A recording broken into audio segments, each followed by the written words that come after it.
ingeta, ingeta, ingeta, ingeta, ingeta, ingeta, ingeta, ingeta, ingeta.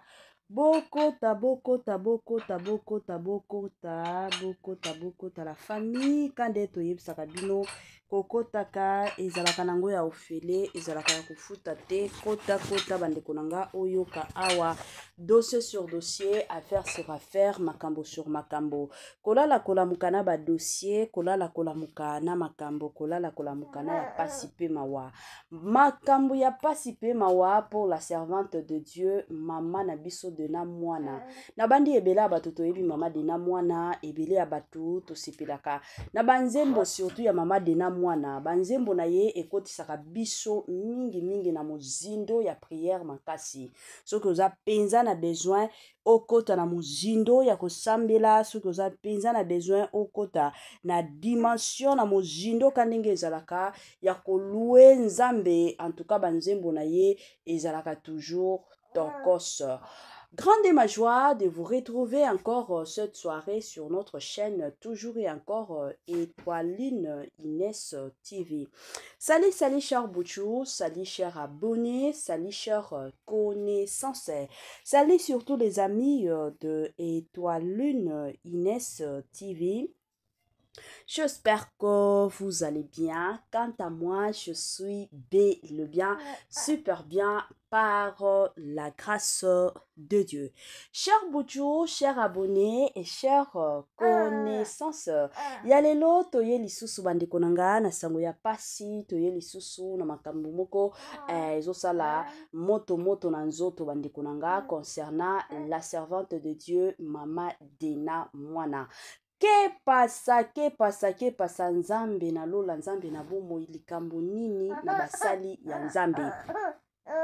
Avant to ya kokota na mozindo na biso ekozala malamu to ya nanu ko sensibiliser bandeko na biso nyonso ya sika. En tout cas, si c'est la toute première fois ya kokota penza na chaîne na biso, chaîne moko kitoko, chaîne ya ba analyse somme, chaîne moko ya ba information pas possible. Je vous prierai surtout de vous abonner massivement. Abonnez-vous. Cliquez aussi sur la cloche de notification pour surtout recevoir les nouveautés de notre chaîne. Aimez la vidéo, la famille, commentez et partagez. Et kosa la biso oyo penza tolobaka na biso chaque jour, chaque minute et pourquoi pas chaque seconde. Tokos makasi. Bambote nanga na ye moko linda bukulu ya balinda, bambote na madame Gracia Mpoi, na pesi bambote na mama Lisi Pitu ya balisi, bambote nanga na mama chérie, mama d'amour, mama Eugénie Zemanga, na pesi bambote na Franes NM Franciel, NM na système moko. Année ya sika, solo ya sika, agrandissement des troisième jambe, qui mobile salakate, pe ezamukie, mama azo sepe la te na mbetu na gavke elamuki feti ezongi ba mama ona ba problème ya mabota myome fibrome trompe kiss règle abondante ménopause ata okomi na 65 ans mama okobota mwana yoka bien dépression maladie mentale autisme ata mwana alobaka te mobulu makasi tope alalaka te tozali na solution na gavke bona loposo totikali nsima te vergete babengi nduta bouton tache 5 jours ya bamba hoteli lokola lilala uniforme tozali na gamme complète ya kopakola ya injection ya comprimé ya suppositoire esengo ezali mama olingi ovindisa tolo pesima sans opération benga biso na lombango papa mama yo oyo otungisama mingi na maladie hémorroïde interne tope externe yoka na 2 jours ya bamba omoni changement ya solo ebongo na bokono ya diabète AVC tension tope obésité Gavker Golo solution perte de poids naturellement au kokota salle de sport teo na kisi ya comprimé pe injection na Gavker ozongi mobimba ba produit na biso ezali 100% naturel et salemi na ba plan na ba industrie ya Allemagne pe Angleterre na Gavker oko sepela. la santé n'a pas de prix, la santé n'a pas de prix. Quand est tolobaka toujours et encore, bate la santé na yo, soki oko bate la santé na yo te, mutu moko te, aotikala ko bate la santé na yo te. Yango eza toujours malamu, eza toujours ya mutuya en tant que mutu, koyebaka ndenge nini ya ko bate la santé na yo. Soki omoni ke na nzoto na yo, ozomi yoka bien te, ekozala malamu, benga penza gafker na lombangu, aya kosunga yo na système pe na ndenge moko ya kitoko. Ba joyeux anniversaire na bandeko na biso nyonso oyo bazo célébrer ba anniversaire na bango mukolo ya lelo le 20 avril 2025. Soki obotamaki le 20 avril bandeko nanga lelo oyo eza mukolo na yo Étoile Nines TV na équipe mobimba toye penza ko souhaiter ba joyeux anniversaire na ndenge moko ya kitoko pe na ndenge moko ya malamu penza mingi makasi.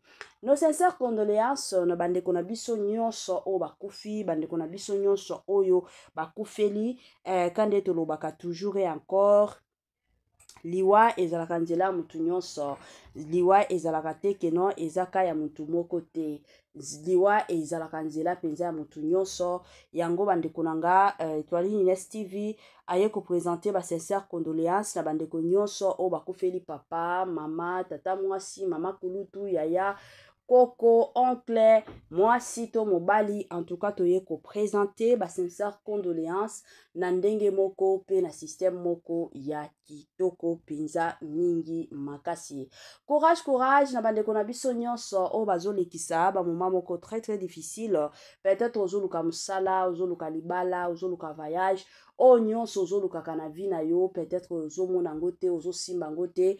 Étoile Nines TV na équipe mobimba toye kopesa bino ba courage que avec Dieu tout est possible et kosimba. Kane boyebi chaîne na biso ezalaka chaîne moko commercial, ozana besoin ya kolekisaka musala na yo, ozala na clientèle malonga, ozala batu bayeba nini osalaka, benga mama Étoile, komelanga plutôt na yambaka bapel lisusu te, komelanga tokosolola na ndenge moko ya malamu. Voilà.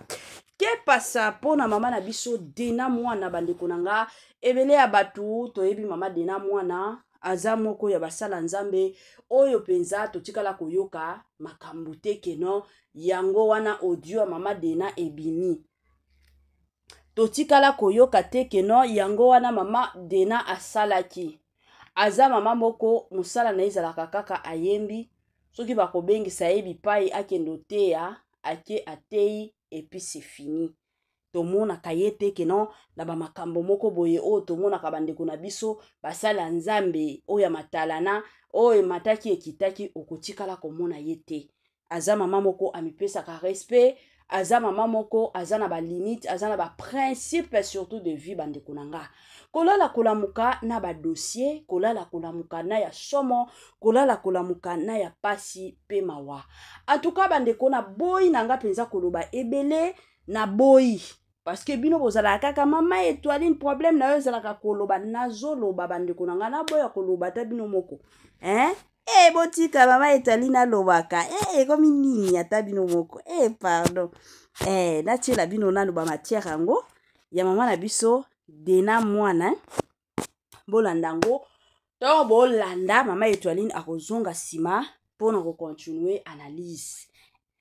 Soki nano s'abonner te s'abonner, salelanga commentaire, partagez lenga vidéo s'il vous plaît. Ko s'abonner ezalaka nango ya ofele ezalaka te que non il faut futate. Ezanango ofele. Bo salelanga ba partage o salanga bien makasi. Toyoka mama na biso Dena Mwana et on se retrouve juste après. D'où je venais, ma mère, mon père, par rapport à ce qui est rattaché à mon poste-nom. Je ne sais pas si tout le monde en a, mais pour nous, un poste-nom, c'est comme un deuxième prénom. Et rattaché par rapport à mon poste-nom, il y avait un caractère attaché à ça. Et donc, j'ai dû poser la question à mon père, pourquoi ce prénom? Parce que c'est un prof de mon école qui m'a révélé que la signification n'était pas aussi bonne que ça, quoi. Voilà, ça voulait dire quelqu'un qui vit en manque. Et donc, quand il m'a révélé ça, c'était même pas quelqu'un qui priait, il m'a simplement dit pourquoi on t'a nommé comme ça. Donc j'ai dû aller poser quand même la question à mon père, et il m'a dit qu'il y avait des similitudes avec la personne en soi qui, bon voilà, il avait pris ce nom-là de quelqu'un et il me l'avait donné parce qu'il trouvait qu'on se ressemblait. Je me suis même demandé, ben, j'étais un bébé, comment tu savais que j'allais lui ressembler? Plusieurs années plus tard, le Seigneur a commencé aussi à me dire ce qui était rattaché à ce nom qui semblait un tout petit peu retarder mon élan vers ma destinée. Wow. Et donc j'ai commencé à prier dessus. Et pour moi, ça, c'était déjà un commencement de la révélation de mon identité. Et cette fois-là, c'était pas touché ou ça prenait pas ses racines de ce que je connaissais, mais ça prenait ses racines de ce que Dieu voulait que je sois. Oui. Parce que il le dit dans la parole que quand tu étais encore dans le sein de ta mère, je te connaissais. Il nous connaît. On peut vivre tout autour d'une famille où on vient de quelque part qui nous donne des informations de qui on est, jusqu'à ce qu'on rencontre le Christ qui nous révèle, lui, qui on est à ses yeux. Wow. Et donc, pour ma part, quand il me révèle qui je suis en lui, je me mets à la recherche de cette personne. Bien évidemment, en lui posant des questions, qu'est-ce que je dois faire? Comment est-ce que je peux changer ceci? Comment est-ce que je peux travailler sur mon caractère? C'est des moments d'intimité où il m'a révélé déjà qui il est, et il veut maintenant que je sache qui je suis en lui. Et donc, je découvre mon identité en Christ. Je me mets à la recherche de cette identité parce que je dois réapprendre à me connaître selon ce que lui dit que je suis. Et je continue encore d'apprendre parce qu'il y a des choses que jusqu'à présent je découvre encore. Mais ça va changer le tournant de ma vie parce que j'apprends à me regarder avec son regard. D'où je venais, ma mère, mon père, par rapport à ce qui est rattaché à mon poste-nom, je ne sais pas si tout le monde en a, mais pour nous, un poste-nom, c'est comme un deuxième prénom. Et rattaché par rapport à mon poste-nom, il y avait un caractère attaché à ça. Et donc, j'ai dû poser la question à mon père, pourquoi ce prénom? Parce que c'est un prof de mon école qui m'a révélé que la signification n'était pas aussi bonne que ça, quoi. Wow. Voilà, ça voulait dire quelqu'un qui vit en manque. Et donc, quand il m'a révélé ça, c'était même pas quelqu'un qui priait, il m'a simplement dit pourquoi on t'a nommé comme ça. Donc, j'ai dû aller poser quand même la question à mon père. Et il m'a dit qu'il y avait des similitudes avec la personne en soi qui, bon voilà, il avait pris ce nom-là de quelqu'un et il me l'avait donné parce qu'il trouvait qu'on se ressemblait. Je me suis même demandé, ben, j'étais un bébé, comment tu savais que j'allais lui ressembler? Plusieurs années plus tard, le Seigneur a commencé aussi à me dire ce qui était rattaché à ce nom qui semblait un tout petit peu retarder mon élan vers ma destinée. Wow. Et donc j'ai commencé à prier dessus. Et pour moi, ça, c'était déjà un commencement de la révélation de mon identité. Et cette fois-là, c'était pas touché ou ça prenait pas ses racines de ce que je connaissais, mais ça prenait ses racines de ce que Dieu voulait que je sois. Parce que il le dit dans la parole que quand tu étais encore dans le sein de ta mère, je te connaissais. Il nous connaît. On peut vivre tout autour d'une famille où on vient de quelque part qui nous donne des informations de qui on est, jusqu'à ce qu'on rencontre le Christ qui nous révèle, lui, qui on est à ses yeux. Et donc, pour ma part, quand il me révèle qui je suis en lui, je me mets à la recherche de cette personne. Bien évidemment, en lui posant des questions, qu'est-ce que je dois faire? Comment est-ce que je peux changer ceci? Comment est-ce que je peux travailler sur mon caractère? C'est des moments d'intimité où il m'a révélé déjà qui il est, et il veut maintenant que je sache qui je suis en lui. Et donc, je découvre mon identité en Christ. Je me mets à la recherche de cette identité parce que je dois réapprendre à me connaître selon ce que lui dit que je suis. Et je continue encore d'apprendre parce qu'il y a des choses que jusqu'à présent je découvre encore. Mais ça va changer le tournant de ma vie parce que j'apprends à me regarder avec son regard.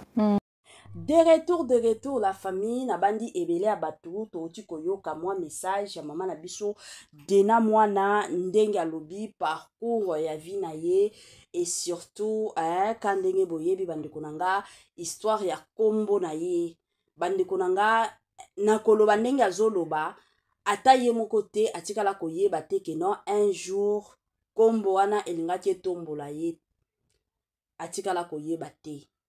Atikala koyeba te ke non na ba situation oyo bandai ko vivre un jour bakobenga ye star, pas seulement au Congo mais star moko aza international.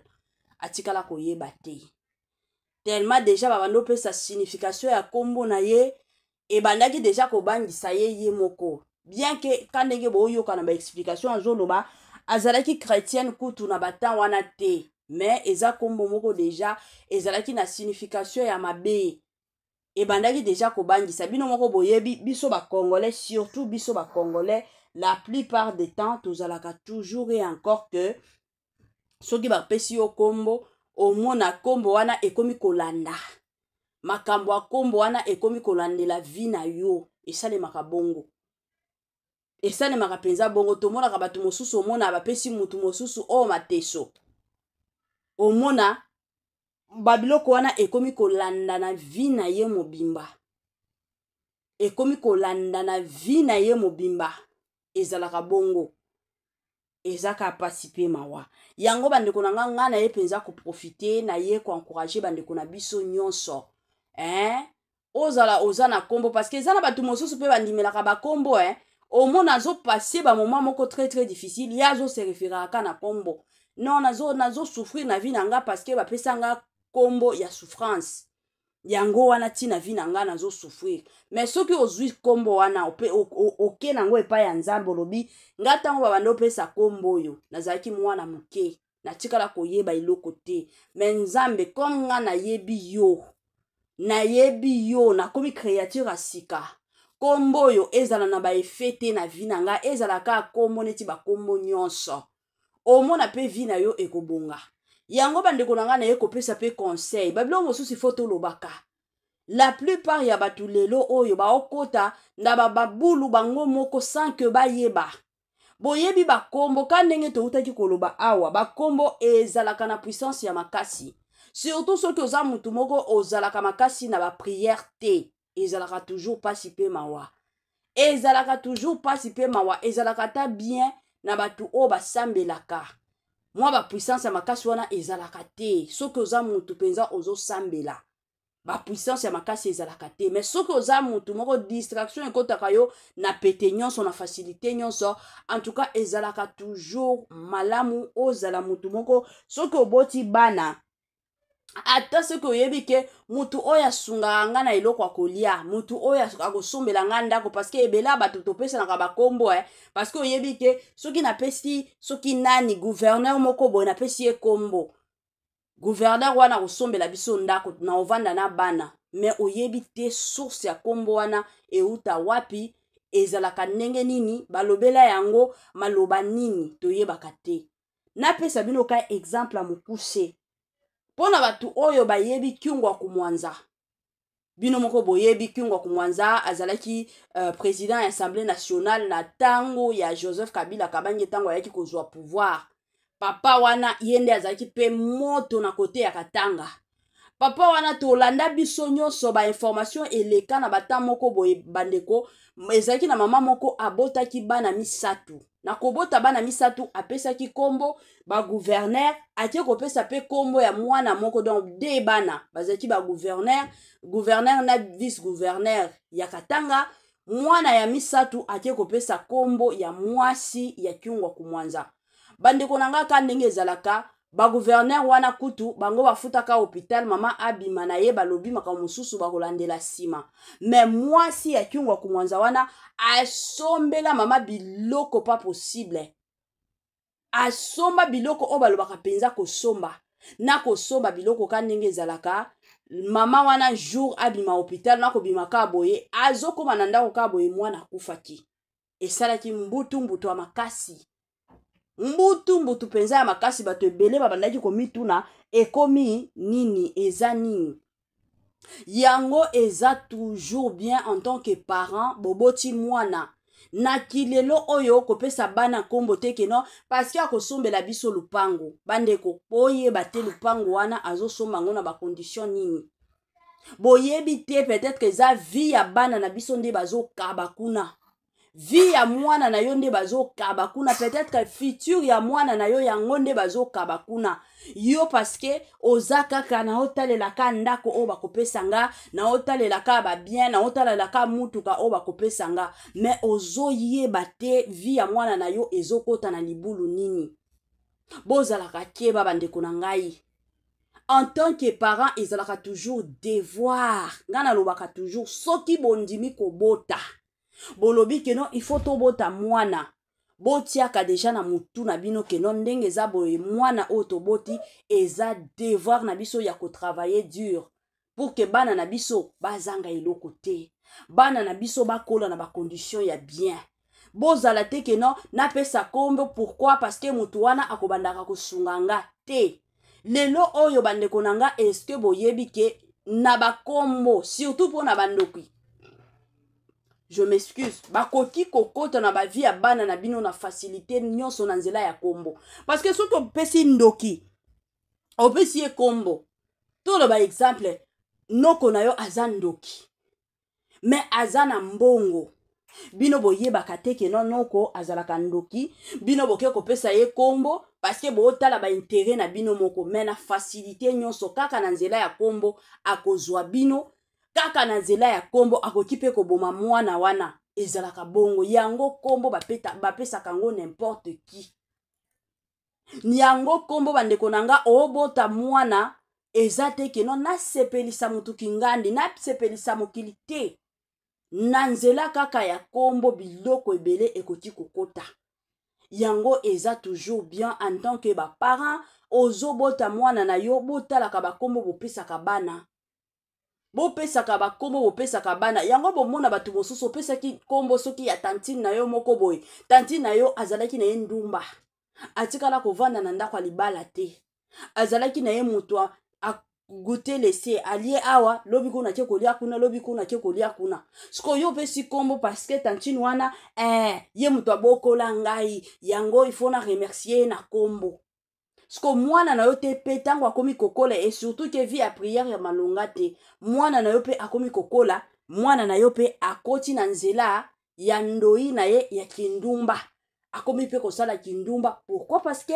eza kombo kombo ezalaka na balien ya makasi ezalaka penza na balien ya kosakana te mais pona batu oyo basambelaka pona batu oyo bamikabi vi na bango epai ya nzambe nzambe achangeaka ba identité na biso mais soki omoni ke non we yo na ba vie ya prière ozalaka na yo makasi te yo peut-être ma vie ya bitambola tambola yo oza na yo mutu ozalaka kutu okoki kozwa ata 3 minutes te ke non okota na prière te alors ekozala malamu kobanda kotala kombo okopesa ngo mutu kingandi te oyo okoki kopesa oyo okoki kopesa te kombo ezalaka neti nguba te kombo ezalaka neti lipa te kombo eza eloko moko eza sacré tango tobotaka bana tobotelaka bana mutu te bandeko na nga babiloko mosusu il faut kolobaka tango tobotaka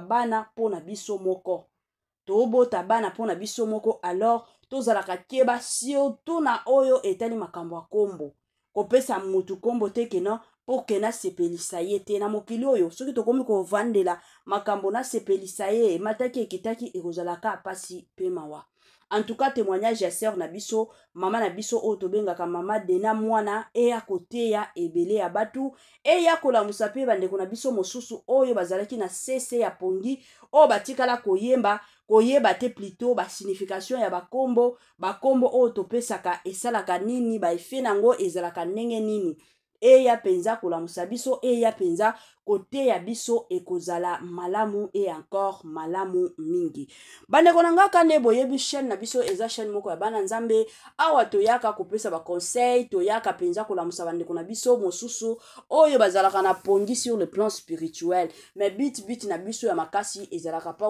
kaka pona koya pe kosunga bandeko na biso surtout oyo bakoti na bandako ya mabala oyo tobengaka mingi ba nouveau marié biso nyonso toyebi la plupart ya biso babantu eza na bana mosusu babali ezaka na ba conseil ou peut-être ba mama bapesaka bana tango mwana zokola mwana salaka boyete ata jour kobalaka na ndako na yo kosalaka boyete mais tango tokomaka ke mwana akomi na temps ya kobala la plupart ya ba mama bakomaka na bango omona asi ayebi na bandai koteya mosusu omona ba mama leki bakomi koteya ba mama kulutu mais na ba famille mosusu mama kulutu peut-être bana na ye moko batikala kobala te akotikala kopesa yo conseil te ezalaka bongo yango biso pe toyaka toprofitaka na mwa moke oyo toyebaka soki bapapa bazobenga biso soki bamama bazobenga bazose plaindre mpona papa bazose plaindre mpona mama tolingaka toujours toya kopesa conseil na biso na ndenge moko ya malamu pe na ndenge moko ya kitoko. Voilà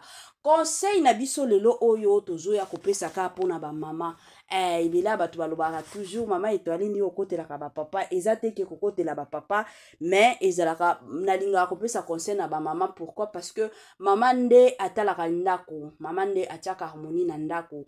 Ata soki mama asalaka akendaka mpe mosala mais soki mama attitude na ye eza ya bien te ebebisaka harmonie nyonso ya ndako ezalaka bongo. Donc fondement pe base ya ndako mingi mingi ezalaka na mama. Donc mama makambo nyonso il faut ezala ok yango bomona pe ndako pe ezokende ok na système moko ya malamu. Voilà conseil na biso bandeko nanga toye kopesa ba mama na biso ka ndenge ezalaka na ndenge moko ya bien na système moko ya bien ezakaka ba mama toyebaka kolambelaka mibali eza na basi mosusu omona parce que mobali nanga aza na mbongo toza na mwana musala na ndako asalelaka biso mwana musala torsionaka alambaka repesaka bilamba ya papa ati na mbetu omona mwana musala azosala pe mbetu mais mama asalaka musala te musala na ye eza kaka kovandaka kotalaka television. Mwasi ya libala azalaka bongo te ata soki boza na mwasi mwana musala wana asokipaka na biloko ya yo mama na biloko ya bana na yo soki okoexpose mwana na yo bana na yo ekozala bien. Mais pona mobali pona kobatela libala na yo mama alambelaka ye moko mobali na ye.